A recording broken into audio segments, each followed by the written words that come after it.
Innaka la tusmi'us summa. Kau tidak bisa membuat orang mati bisa mendengar. Yang mati yang mana? Bukan mati yang di kuburan itu. Yang di kuburan itu bisa mendengar apa tidak Bapak Ibu? Bisa. Kalau orang mati di kuburan tak bisa mendengar, untuk apa kita diajarkan ucapan salam lewat di kubur? Lewat di kubur itu mengucapkan salam. Assalamualaikum ya ala diyar minal mu'minin wa inna insyaallah bikum lahiqun yarhamullahul mustaqimin wal mustakhirin. Lewat kubur mengucapkan salam. Itu menunjukkan orang yang dikubur bisa mendengar. Mana dalilnya hadis orang dikubur bisa mendengar?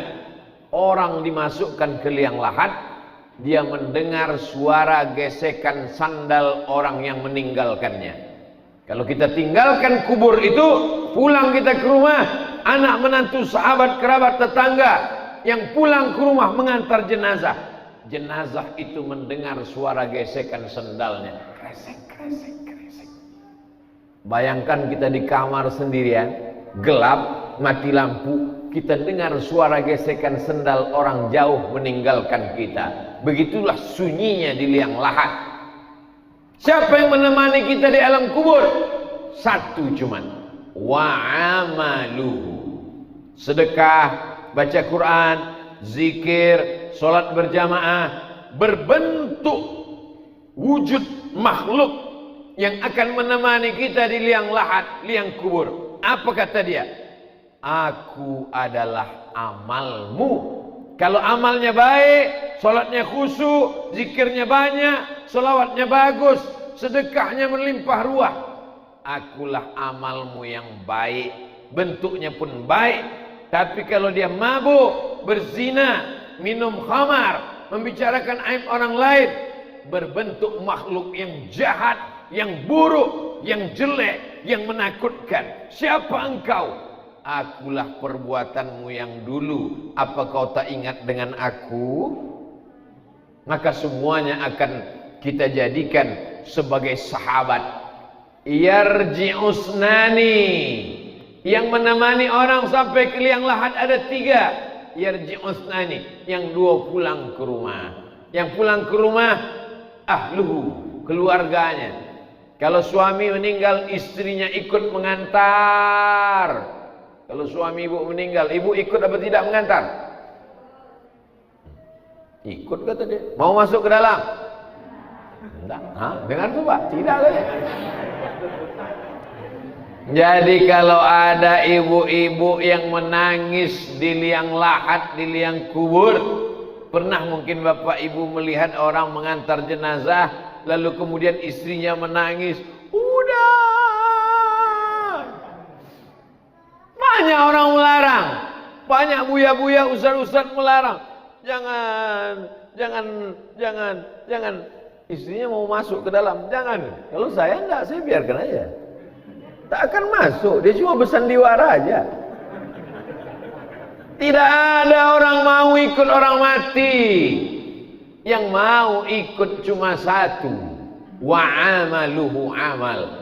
Sempat-sempatkanlah melangkahkan kaki ke masjid. Sempat-sempatkanlah menyapu, mengusap kepala anak yatim. Sempat-sempatkanlah berzakat, berinfak, bersedekah. Sempat-sempatkanlah mewakafkan tanah untuk rumah Quran. Sempat-sempatkanlah menolong anak yatim, fakir, miskin. Karena sampai masanya nanti kita mau tapi tak sempat. Sekarang masanya sempat tapi tak mau.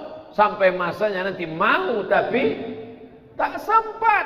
Suara azan sayup-sayup masuk ke telinga di ruang ICU rumah sakit umum. Hayya 'alas shalah.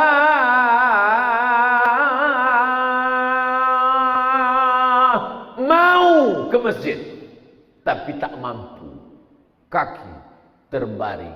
Kena penyakit apa? COVID-22. COVID-19 balik, sudah lewat, sudah. Bermutasi. Bermutasinya apa? Berkembang lebih canggih dari sebelumnya.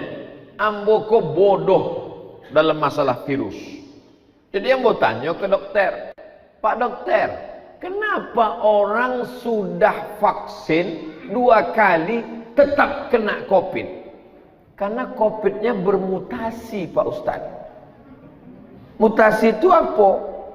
Payah lo menjalikan ke profesor lo kayaknya. Berkembang lebih dari yang terpikirkan manusia. Dulu orang cukup dengan cuci tangan, pakai masker, insya Allah selamat. Kenapa? Karena COVID tidak masuk ke telinga. COVID hanya masuk ke mulut dan ke hidung. Itu maka dua kan ditutup. Bayangkan kalau nya bermutasi masuk ke telinga. Apa sumbek telinga saudara? Tidak ada tausiah, tidak ada khutbah lagi. Jumat iko indah ada khutbah dek talingu awak tak sumbek sadonyo. Ternyata air liur yang keluar dari mulut orang terkena COVID lalu kemudian bisa bertahan selama 20 menit dia di udara. Mutasi terakhir, bisa dia bertahan di udara selama 20 menit mencari mana mulut yang terbuka. Nampaknya masuknya ke dalam tanpa harus berbicara, walaupun orangnya bicara sudah pergi. Makanya sesudah hamba pai beko asemprot leko. Jadi jangan kini sakit hati ambo. Bapak Ibu yang dimuliakan Allah Subhanahu wa taala. Artinya apa? Selalu ada berkembang terus. Virus berkembang. Tapi kenapa hati kita tidak berkembang, tidak semakin kuat, melemah? Karena dua sebab. Yang pertama, godaan setan. Yang kedua, sifat hawa nafsu. Sifat hawa nafsu itu dari dalam diri sendiri.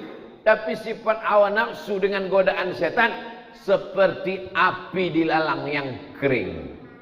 Ada lalang kering bekas memanen padi lalu bertumpuk jerami, tidak akan mungkin terbakar kalau tidak ada api. Tapi kalau ada api di dalam, setan datang mengipasnya. Bolak-balik setan itu mengipas setengah mati. Kalau tidak ada bibit api tidak akan terbakar. Jadi kalau hitung salah, yang salah itu setan atau diri kita? Diri kita dulu. Jadi setan tidak terlalu salah. Jadi kita kalau terlalu banyak menyalahkan setan, sikit-sikit salah setan, sikit-sikit salah setan, nanti muncul namanya Komisi Perlindungan Setan. Saking terlalu seringnya setan disalahkan. Suaminya selingkuh, setan dia salah. Kalau bolehlah setan itu berbicara di halayak umum, kecil setan. Ambo ndak salah, suami angkunan gatal kecil. Bapak Ibu yang dimuliakan Allah Subhanahu wa taala, setan hanya bisa menggoda manusia. Ibarat api yang sudah mulai ada nyalanya, setan hanya meniup-niup, mengembus-embus, mengipas-ngipas, membesarkan. Makanya ketika ada bibit api, cepat-cepat dipadamkan dengan istighfar. Begitu teringat macam-macam. Pernah tak Bapak Ibu berjumpa orang tiba-tiba tak ada angin, tak ada hujan, tiba-tiba tengok apa? Tengok pacar lama. Istighfar.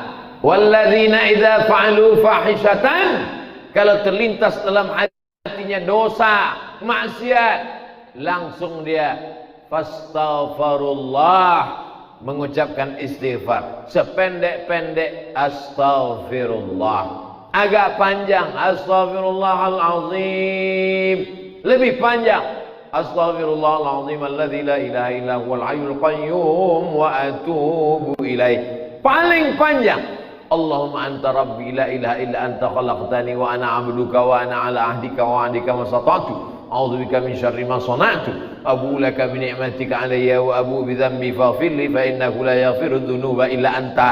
Namanya Sayyidul Istighfar, induk dari segala istighfar. Dibaca pagi, dijaga Allah sampai sore. Dibaca sore, dijaga Allah sampai malam. Dibaca tengah malam, dijaga Allah sampai subuh. Amalan-amalan ini adalah hisnul hasin, benteng. Kalau kita punya kerajaan, kerajaan Pagaruyung, dibangun benteng untuk menjaga jangan sampai musuh datang. Benteng kita adalah zikir. Itulah maka subhanallah zikir, alhamdulillah zikir, Allahu akbar zikir, istighfar zikir, sholawat zikir. Tapi zikir yang paling afdal adalah afdalu zikri fa'lam annahu la ilaha. Ada saatnya zikir pelan dalam hati, ada saatnya zikir kuat. Kapan zikir kuat? Tengok situasi. Idza quri'al Qur'an, kalau ada orang baca Quran, fastami'u lahu, dengarkan baik-baik, wa ansitu, diam, la'allakum turhamun. Acara menyambut bulan suci Ramadan, pembacaan kitab suci Al-Quran yang akan dibacakan oleh Qori Kota Padang, juara musabaqah tilawatil Quran. A'udzubillahi minasyaitonir rajim. Bismillahirrahmanirrahim. Tiba-tiba ada orang disuruh la ilaha illallah. Apa? Orang baca Quran dengarlah baik-baik. Tapi ada masanya orang berzikir kuat. Kapan berzikir kuat? Membacakan zikir ruqyah. Orang yang kerasukan setan, diganggu jin, membacakan zikir untuk orang yang diganggu jin, tak bisa pelan-pelan, tak bisa. Allahu la ilaha illa huwal hayyul qayyum, mesti kuat. Allahu la ilaha illa huwal hayyul qayyum, kuat. Karena kalau pelan, kata setannya, kok pelan kali, kok belum makannya. Makanya azan itu dicari orang yang suaranya paling kuat, paling melengking, dalam rangka menyambut 1 Muharram.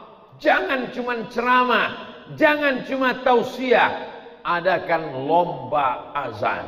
Lomba azan 1 Kota Padang untuk surau Langgar Musola. Yang juara akan diberangkatkan umroh. Setuju? Bapak ibu setuju, anaknya tak setuju, tahu dia takkan berangkat. Allahu Akbar, Allahu Akbar. Suara yang paling melengking, suara anak muda. Insya Allah pejabat-pejabat kalau pensiun, kalau meninggal ada penggantinya. Kepala dinas, kepala badan, kepala kantor, belum sampai masanya ada penggantinya. Tapi muazzin, imam, khotib, Bilal, berapa banyak jenazah tak dimandikan. Begitu dibuka masih pakai kaos oblong. Kenapa? Karena yang memandikan tak sanggup, saking banyaknya orang mati meninggal dunia. Ini kejadian yang saya ceritakan ini fakta atau fiktif? Fakta. Hak atau hoax? Hak, kebenaran, nyata. Bapak ibu yang dimuliakan Allah Subhanahu wa taala, di mana kita bangun generasi ini? Di masjid. Mencari pemimpin di masjid, mendidik anak muda di masjid, pengajian tabligh akbar di masjid. Sekarang tak bisa lagi pengajian karena Covid, mesti protokol kesehatan, menjaga jarak, cuci tangan dan lain sebagainya, hand sanitizer, pakai masker, tapi tidak menutup kemungkinan untuk kita membuat majlis-majlis kecil, penyelenggaraan jenazah. Anak-anak ini bagaimana menanamkan sayang kepada bapak ibu. Anak-anak ini kalau tidak diajarkan tentang mati, mereka tidak sayang kepada ibu. Dianggapnya ibu ini akan hidup terus, dianggapnya bapak tak pernah mati. Padahal sampai masanya malaikat maut datang mencabut nyawa. Tak mempan kalau cuma nasihat. Kau baik-baik belajar nak, nanti mak mati, biar aja. Kau mesti baik-baik, nanti ayah kau mati, kau jadi anak yatim. Enggak apa-apa kata dia. Tapi dengan mengajarkan penyelenggaraan jenazah. Bapak-bapak, ibu-ibu yang punya anak di lingkungan musola kita, Mari kita bawa anak-anak kita ke musola. Hari Ahad pagi libur sekolah. Maka kita bawa untuk apa? Penyelenggaraan jenazah. Diajarkan dia bagaimana mulai talqin orang yang mau mati sakratul maut. Bisikkan ke telinga sebelah kanan, la ilaha illallah. Jangan sampai kita mau mati dihidupkannya TikTok. Jangan sampai kita mau mati diputarkannya lagu dangdut. Makku dulu kalau mau masak lagu dangdut kesukaan dia. Ini mau sakratul maut. Dengarlah mak. Apa yang selalu dia dengar, apa yang selalu dia tengok, itulah yang akan dia berikan kepada kita di saat akhir kita mau menutup mata, saat nyawa kita keluar mau menghadap Allah Subhanahu wa ta'ala.